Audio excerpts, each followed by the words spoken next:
మీ photos మాత్రమే కాదు, చాలా మంది పేరెంట్స్ ఇప్పుడు ఏం చేస్తున్నారంటే వాళ్ళ పిల్లల ఫొటోస్ కూడా ఏఐ యాప్స్ లో అప్లోడ్ చేస్తున్నారు. మీ ఫేస్ ని కాపీ చేయడానికి హ్యాకర్ అవసరం లేదు, ఏఐ చాలు. AI systems face data collect చేసినప్పుడు అది జస్ట్ ఇమేజ్ గా ఉండదు, అది ఫేషియల్ ప్యాటర్న్ డేటాగా కన్వర్ట్ అవుతుంది. ఈ డిజిటల్ ఫేస్ ప్యాటర్న్ ని ఏఐ టూల్స్ యూస్ చేసి రియలిస్టిక్ ఇమేజెస్, అవేటర్స్, ఈవెన్ వీడియోస్ కూడా క్రియేట్ చేయగలవు. దీన్నే డీప్ ఫేక్ టెక్నాలజీ అంటారు.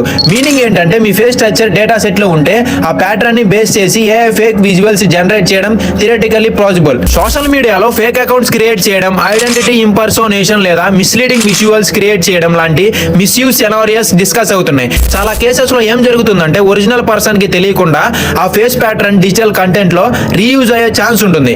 సింపుల్ గా చెప్పాలంటే ఇవాళ ఫన్ ఫిల్టర్ కోసం అప్లోడ్ చేసిన ఫోటో ఏదైతే ఉందో అది ఫ్యూచర్ లో అన్ఎక్స్పెక్టెడ్ గా డిజిటల్ కంటెంట్ కి బేస్ అయ్యే రిస్క్ ఉంది. వన్స్ డేటా డిజిటల్ అయితే మీ ఫేస్ ని కాపీ చేయడం కష్టం కాదు. మీ పర్సనల్ ఫొటోస్ ని అన్నోన్ ఏఐ టూల్స్ లో అప్లోడ్ చేయడానికి ముందు ఒక్కసారి రిస్క్ గురించి ఆలోచించండి. మీ ఫొటోస్ మాత్రమే కాదు, చాలా మంది పేరెంట్స్ ఇప్పుడు ఏం చేస్తున్నారంటే వాళ్ళ పిల్లల ఫొటోస్ కూడా ఏఐ యాప్స్ లో అప్లోడ్ చేస్తున్నారు. కిడ్స్ ఫొటోస్ అలా ఏఐ యాప్స్ లో అప్లోడ్ చేయడం వల్ల డేంజర్ ఏంటో తెలుసా?